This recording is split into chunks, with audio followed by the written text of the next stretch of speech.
मर्यादा पुरुषोत्तम श्री राम के सर्वोत्तम सेवक, सखा और भक्त श्री हनुमान जी सद्गुणों के भंडार हैं। इनकी पूजा पूरे भारत और दुनिया के अनेक देशों में की जाती है।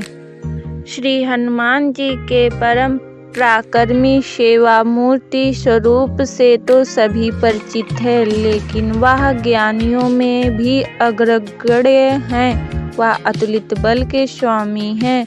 उनके अंग वज्र के समान कठोर एवं शक्तिशाली है। उन्हें वज्रांग नाम दिया गया, जो आम बोलचाल में बजरंग बन गया।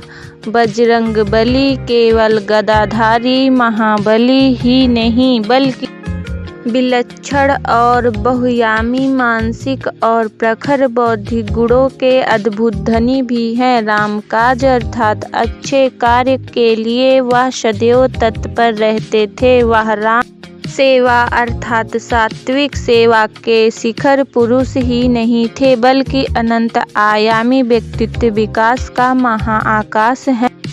विवेक, ज्ञान, बल, पराक्रम, संयम, सेवा, समर्पण, नेतृत्व, संपन्नता आदि विलक्षण गुणों के धनी होने के बावजूद उनमें रत्ती भर अहंकार नहीं था। हनुमान जी सामाजिक समन्वय और विकास के अग्रदूत हैं। वह योद्धा के रूप में पवन गति के स्वामी, बल्कि वह सुशासित राम राज्य के पुरोधा और कुल पुरोहित भी हैं।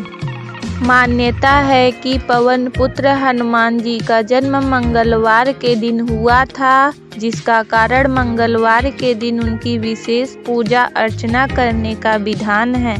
चिरंजीवी हनुमान को पवन पुत्र कहा गया है। एक बार हनुमान जी को सुलाकर माता अंजनी गृह कार्य में व्यस्त हो गई। तभी हनुमान जी की नींद खुल गई तथा भूख से व्याकुल होकर सूर्य को मीठा फल समझकर उन्होंने उसे अपने मुख में भर लिया। उस समय ग्रहण चल रहा था। सूर्य की यह गति भांपते हुए राहु ने देवराज इंद्र के पास जाकर उन्हें सारा वृत्तांत सुनाया। तब देवराज इंद्र ने देखा कि छोटे से हनुमान सूर्य को अपने मुख में रख कर खेल रहे हैं और सारा जगत त्राहिमाम त्राहिमाम कर रहा है। इसी समय हनुमान जी की दृष्टि इंद्र की ओर गई और उसे भी फल समझ कर खाने लगे। इंद्र ने हनुमान जी को अपनी ओर आता देखकर उन पर वज्र से प्रहार किया।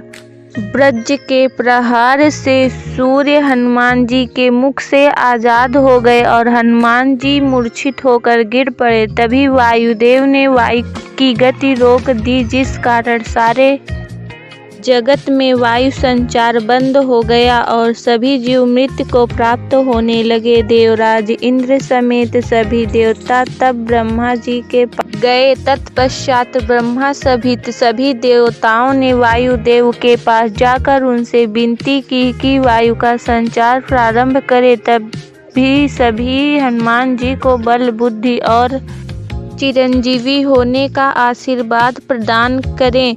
हनुमान जी की मूर्छा समाप्त हुई और सृष्टि में नव संचार होने से मानव सहित सभी जीवों की रक्षा हुई। जय श्री राम।